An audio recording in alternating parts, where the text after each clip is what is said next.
கேள்வி ஒன்றாக இருந்தாலும் பதில் எப்படியா இருக்கான், ஆளுக்கு ஏற்ற மாதிரி மாறுபடும். நேரில் வந்துட்டால் என்ன பண்ணிடலாம், எல்லா கேள்வியும் கேட்டு தெளிவாக. அதுக்கு தான் சத் சங்கம். என்னுடைய நோக்கம் எல்லாம் மனிதர்கள் எல்லாம் மகிழ்ச்சியாக இருக்கணும், அவ்வளோதான். யோகம் அடைவதற்கு முன்பும் யோகம் அடைவதற்கு பின்பும் வாழ்க்கையில் என்ன மாற்றம் ஏற்படும்? ஏன் இந்த கேள்வி கேட்டாங்கன்னு தெரியலையே.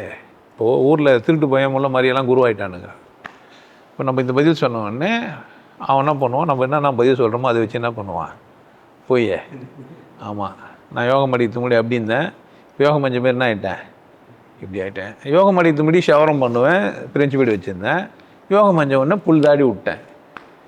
அப்போ யோகம் மஞ்சிட்டு பேர் என்ன இருக்குன்னா தாடி ஒன்றும், தாடியை வராதவன் என்ன பண்ணுவான், இங்கே 4 இங்கே 2 இங்கே 2 வருது ஒருத்தருக்கு, என்ன பண்ணுவார், அப்போ ஒரு யோகம் அடியில் புல் தாடி வந்தால் தான்.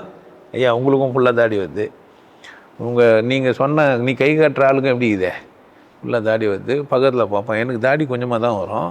அப்போ நம்ம யோகம் மஞ்ச பிறகு தாடி இருக்காது. ஒழுங்காக பதில் சொல்லுவா வேணாவா? நான் ராபின்சன் சொன்னால் சொல்கிறேன் வேணா தானே? ஏன்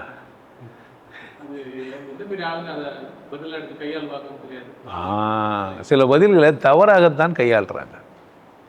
ஒன்றும் எனக்கு சத்தம் கேட்குது என்னென்னா, ஊரில் இருக்கிறவங்களாம் சத்தம் கேட்குதுன்னுங்கிறான். ஃபோனை பண்ணி எனக்கு சொல்கிறான், ஐயா எனக்கு சத்தம் கேட்குதுன்றான். பக்கத்து ஊரில் கத்திங்கிறது கேட்குது அவனுக்கு. ஓட்டு சரி எப்படா கேட்குது அப்படின்னா, எப்படா கேட்குது, நைட் 2 மணியானா கேட்குது, டெய்லியும் மாடா இல்லைங்கய்யா எப்போனா தான் கேட்குது. நேரில் வந்தால் நல்லா இருக்குமா இங்கே இருக்கிறவங்க சொல்லிட்டாங்க. யோகம் அடையத்துக்கு முன்னாடியும் பின்னாடியும் அப்படிலாம் கிடையாது. ஒரு யோகம் அடைந்த மனிதன் உங்களுக்கு ஒரு சந்தர்ப்பம் தரேன், எனக்கு கூட வாழ்ந்து என்ன பண்ணலாம், நீங்கள் ஒரு மனிதன் யோகம் அடைந்தால் என்ன நடக்கும் நீங்களே பார்க்கலாம், நேராக கேட்கலாம் என்கிட்ட. ஒரு நீ சிந்திக்கிறதுக்கும் நான் சிந்திக்கிறதுக்கும் எங்கே மாறுபடுது, நானும் மனுஷன் நீயும் மனுஷன் தானே, நான் தான் போயின்னு இருந்தேன் நீ தான் போயின்னுக்கிற, ஆனால் வருதுன்னு சொன்னாங்களே, இது யாரெல்லாம் கண்டுபிடிக்கலாம். ஒவ்வொரு சத்தங்கத்துக்கும் எதனா ஒரு ட்விஸ்ட் வச்சுங்கிறானே, இதே வேலையை வச்சுன்னு இருப்பானா. இப்போ நான் நைட்லேருந்து நேற்று காலிலேருந்து யோசிச்சு கக்கா வருதுன்னு சொல்கிறாங்க, போதுன்றாங்க. நம்ம இது இன்றைக்கி எப்படின்னா சொல்லணும்னு நினச்சின்னு வந்து சொல்கிறேன் நான் நினச்சிக்கிறீங்க. ஸோ அம்மா டெலிவரி ஆகுது வார்த்தை, அவ்வளவுதான். நான் ஒரு கருவி, யோகம் அடித்து முன்னாடி நான் ஒரு கருவி தான், யோகம் அடைஞ்ச பிறகு நான் யார் தான், கருவி தான். ஒரு கருவியை வந்து டியூன் பண்ணிட்டா அந்த கருவி வேறு மாதிரி இசைக்குது. ஒரு கருவியை டியூன் பண்ணிட்டான்னா இது வீணை தான். வாசிக்க தெரிஞ்சவனுக்கு எப்படி இது, வாசிக்க தெரியாதவனுக்கு வயலின்லும் போ அது எப்போ சத்தம் வந்து தேய்ச்சி பார்த்தா வரவே இல்லை. ஆமாம் அங்கே போயிட்டு அதில் ஒரு வேக்ஸை ஒன்றை தடவிட்டு பூச்சி தள்ளுறான்னா அதெல்லாம் அது வருது. அதில் வந்து ஸ்ட்ரிங்கு 4க்கும் ஒரு விரலை வச்சு அமுக்கி ஒன்று ஒரு மாதிரி பண்ணுன்னா என்ன ஆகுது, அதுக்கேற்ற மாதிரி வருது. அப்போது கற்றுக்கணும் பிறகு அது வயலின் எப்படி தாங்குதே, வயலினாவே இருக்குது. கற்றுக்கின பேருக்கு வாசிகளுக்கும் கத்திக்காத வாசிகளுக்கும் குன்னக்குடியார்கிட்ட அந்த வயலின் எதுவுமே குத்தா என்ன பண்ணுது, ஃபுல்லாக பேசுது அது. அப்படி தான் நம்மக்கிட்ட குத்தா என்ன பண்ணா போன ஒரு சத்தம் வரது பெரிய விஷயமா இருக்கும். புல்லாங்குழல் தான் 9 ஓட்டை போட்டு கையில் குத்துக்கிறாங்க. யோகம் மஞ்சா என்ன ஆகுதுன்னா அது வேறு மாதிரி ஆகுது. இந்த உடம்பு தான் யோகம் மஞ்சா ஏதோ ஒன்று ஆகுது. என் கிட்ட வந்தால் உங்களுக்கு 3வது கண் விழிப்பு வருது, வந்தவங்களை தான் போய்க்கணும். 3வது கண்ணுன்னா அது தனியாக ஃபிக்ஸுக்குதா சார், இங்கே எங்கன்னா அதுக்கு இன்னும் டெவலப் பண்ணுறதுக்கு எனக்கு தான் நான் பண்ண முடியும். 3வது கண்ணு வந்தால் எப்படி இருக்குன்னு நான் சொல்லிட்டேன். உடனே இங்கே எறும்பு விடுற மாதிரி இருக்குதுன்னு உடனே எனக்கும் எறும்பு விடுதுன்னு நான் 10 பேர். இது மாதிரி சத்சங்கம் இங்கே நடக்கும்போது ஒரு 4-5 சத்சங்கம் முன்னாடி ஒருத்தர் வந்தார். நான் உங்கள் வீடியோலாம் பார்த்து எனக்கு 3வது கண் விழிப்பு வந்துச்சு, எனக்கு வந்து உபதேசம் கொடுங்க. சரி நீங்கள் வந்து பீஸை பாதி குறைச்சிடணும். அது பாதி நான் ஆஃபரில் போட்டுருந்தாங்க போல், அதில் பாதி அது வர எனக்கு 3வது கண்ணு விழிப்பும் வந்துச்சு வரல, அதுக்கு கொஞ்சம் குறைங்க. வீடியோ பார்த்து 3வது கண் வந்துச்சு இல்லை அதுக்கு ஒரு இதுதான் எனக்கு அவங்களுக்கு தொழில் புரிய வந்துச்சு என்னது அதுதானே. அப்போ இன்னும் கொஞ்சம் என்ன பண்ணுங்க, நான் சொன்னேன் உனக்கு தான் 3வது கண் விழிப்பு வந்துச்சு இல்லை, எதுக்கு உபதேசம் போதும் போனேன். ஒருத்தர் யோகம் பண்ணிட்டு வந்தார், அவருக்கு எதுக்கு இங்கே யோகம் இல்லை, அவர் தானே ஆகிட்டுக்கிறாரு. கட்சி வரைக்கும் மறைச்சி பார்த்துட்டு போனார், ஒன்றும் செய்ய முடியாது. அடித்து வாங்குற மாதிரி விஷயம் கிடையாது இது. இப்போ போலீஸ்காரன் அடிச்சு உண்மையை சொல்கிறான்னா உண்மை தான் தானே சொல்ல முடியும், ஒன்றும் இல்லாமல் என்னத்தை சொல்கிறது இல்லை. ஊர் பேரே தெரியாது, எந்த ஊருக்கு போனேன் சொல்கிறேன்னா நம்ம என்ன பண்ண முடியும். அந்த மாதிரி தான் இது. யோகம் அடையத்துக்கு முன்னாடி பின்னாடின்றது அனுபவமானதான் என்ன ஆகும், இது ஏன்னா அனுபவம் ஆளாளுக்கே மாறுது. அதுமா நான் சொல்லிட்ட உடனே இவர் யோகம் அடியலன்னு கூட சொல்கிறீங்க. இப்போ அவர் சொல்கிறதுக்காகலாம் நான் சொல்லலை. நீங்கள் யாருன்னா என்னை பார்த்து யோகம் அடியலை நீங்கள் அப்படின்ட்டிங்கன்னா நான் சொல்கிற கேள்வி பதிலெலாம் சொல்லிவிட்டு பற்றியா நீ அந்த மாதிரி பதிலெலாம் சொன்னல, தொட்டா சுருங்கி தொட்டாக்கா சுருங்காதுன்னு சொன்னியா இல்லையா? வான்னு கூப்பிட்டு போய் இங்கே தான் தொட்டா சுருங்கி தோடு அப்படின்னு தோடுவோம் சுருங்கிக்கும். என்ன பண்ணுவீங்க? அப்படின்னா என்ன சொல்லுவீங்க நீங்கள் யோகம் அடியலை யோகம் மஞ்சா என்ன சொன்னீங்க?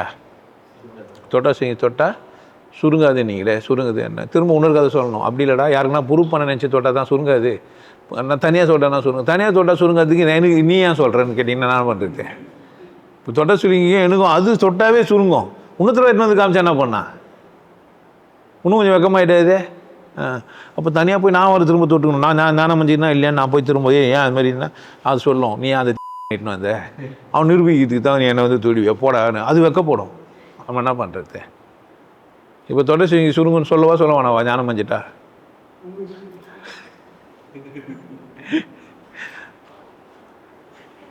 விஷயமும் சொல்லிட்டேன். நான் தொட்டை சுருங்கி சுருங்காது அப்படின்னு சொல்லிட்டேன். ஆனால் அதை நிரூபிக்கவும் கூடாது. ஞானம் அடைதல் என்றது எனக்குள்ளே ஏற்படுற ஒரு உன்னத மாற்றம். பித்தியாருக்கு சொன்னால்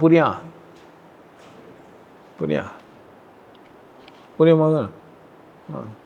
போனோன்னா இப்போது நான் மதியானம் உட்காந்து பேசினிருந்தோம். குமார் வந்தோடனே வந்த ஜீவுன்னுதுனாரு. யாருன்னா கேட்டால் என்ன நினச்சிப்பாங்க? இப்போ சம்மந்தமே இல்லாத ஆள் வந்துக்கிறாங்க ஒரு 4 பேர். நம்ம முன்ன பெண்ணே நம்மளுக்கு தெரியாது. அவங்க வந்து அவங்க உட்காந்துக்கிறாங்க. எவனோ ஒருத்தன் வரான் ஜீவுன்றான், எவ்வளோ குத்தான்னு தெரியலையானுவாங்களா இல்லையா? சொல்லுவாங்களா சொல்ல மாட்டாங்களா? அவர் எந்த தேதியில் சொன்னார்? எல்லாம் ஐயாவுக்கு தெரிஞ்ச ஆளுங்க தான் ஜீவுன்னா புரிஞ்சுப்பாங்கன்ட்டு. அப்படி தானே? இல்லைன்னா ஆகும். நீங்களாம் போய் 3வது கண் இருக்குதுன்னு சொன்னால் என்ன பண்ணுவாங்க? உங்களை திட்டுவாங்க. இன்னொரு விஷயம், கூடவே இருக்கிறவங்களுக்கே 3வது கண் இல்லையா, அது ஒரு பிரச்சனை ஆகிடும். முதல்ல அங்கே 3வது கண் வர வைக்க சொல்லு, இங்கே வர வைக்கிறத விட்டுருணும். ஒருத்தன் சொல்லிட்டான் ஃபோன் பண்ணி, உனக்கு 3வது கண் வந்துச்சா, அமுது சாப்பிட்டியாண்ணா? 3வது காதா? நான் 4வது படிக்கும்போது ஸ்கூல் போகும்போதே வந்துச்சு, 5 கிட்ட போய் வந்து போயிருக்கேன். நான் 8 வருஷம் பொறுத்து தெரிஞ்சுது அவனுக்கு 4வது வருஷம் படிக்கும்போது கோயிலுக்கு போகும்போது 3வது கண் வந்தது.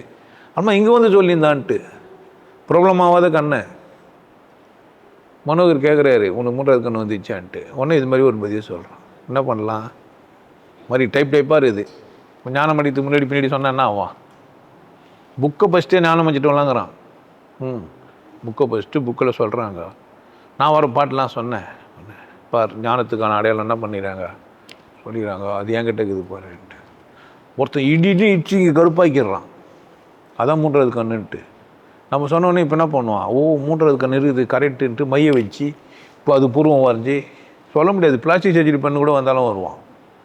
இந்த கண் எத்திங்க எங்கன்னா வைக்க முடியுமான்னு பார்த்து இங்கேருந்து கைட்டி என்ன செட் பண்ண முடியுமான்னு பார்த்தாலும் பார்ப்பான்.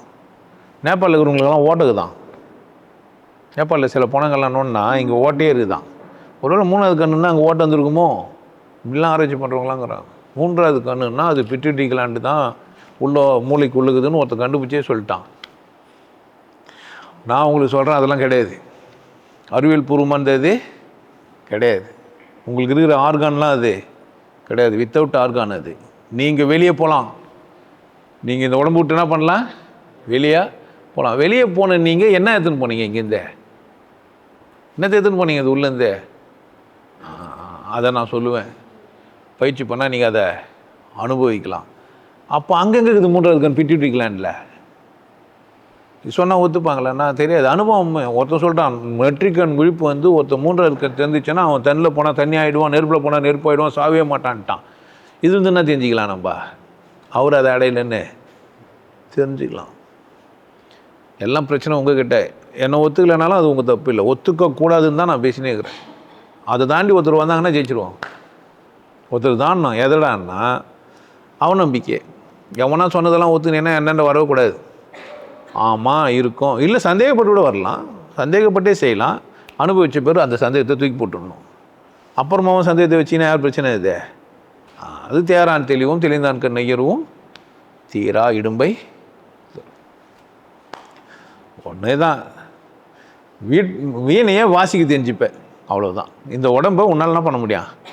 வாசிக்க முடியும், அவ்வளோதான். அப்போ இந்த உடம்பு உன் கண்ட்ரோலில் வருமானா? ஆமாம், இந்த உடம்பு உன் கட்டுப்பாட்டுக்குள்ளே வரும். இப்போ சொல்லு கட்டுப்பாடு. நான் இப்போயே கட்டுப்பாடாக தாங்கிறேன். ஓகே தான். ஞான மஞ்சளும் அதே தான் ஆகப்போகுது. ஸோ முன்னாடி கட்டுப்பாடு இல்லாமல் தான், முன்னாடியும் கட்டுப்பாடாக தான் சார் இருந்தேன், இப்போவும் இப்படி தாங்கிறேன் அப்படின்னு சொல்லிக்கலாம். இல்லை சொல்லலைன்னு சொல்லலாம், ஆனால் சொல்லிட்டேன்பா, நிறைய விஷயம் சொல்லிட்டேன். உங்களுக்கு எல்லாருக்கும் ஒரு விஷயம் சொல்கிறேன், ஆனந்த வாழ்வு அப்படின்ற ஒரு கோர்ஸ் யூடியூப்பில் போட்டு வச்சுக்கிறேன். Happy life course. நீங்கள் மெம்பர் ஆனீங்கன்னா ஆனந்த வாழ்வு கோர்ஸை நேரடியாக நீங்கள் யூடியூப்பில் பார்க்கலாம். ஃபேமிலியாக டிவியில் போட்டு என்ன பண்ணலாம், எல்லாரும் ஃபேமிலியாக போட்டு பார்க்கலாம். ஒருத்தர் தான் சப்ஸ்கிரைப் பண்ணீங்க, 5 பேர் 6 பேர் என்ன பண்ணலாம், நீங்கள் அதை பார்க்கலாம். வாய்ப்பு பயன்படுத்திக்கப்பா. இறைவை உணர்வோம், இன்பத்தில் திளைப்போம். குருசில யோகிய நாடு, உன்னை நீ கொண்டாடு. கொண்டாட்டம் உனது பிறப்புரிமை. மனம் மறப்போம், மனிதம் வளர்ப்போம். நல்லா இருங்க, சிறப்பாக இருங்க, கொண்டாட்டமாக இருங்க. உங்களை நீங்கள் மதிப்பு மிகுந்தவராக மாற்றுறது உங்கள் கையில் தான் இருக்குது. நல்லா இருங்க. நான் ஒரு வாய்ப்பு என்னை பயன்படுத்திக்கலாம். நல்லது.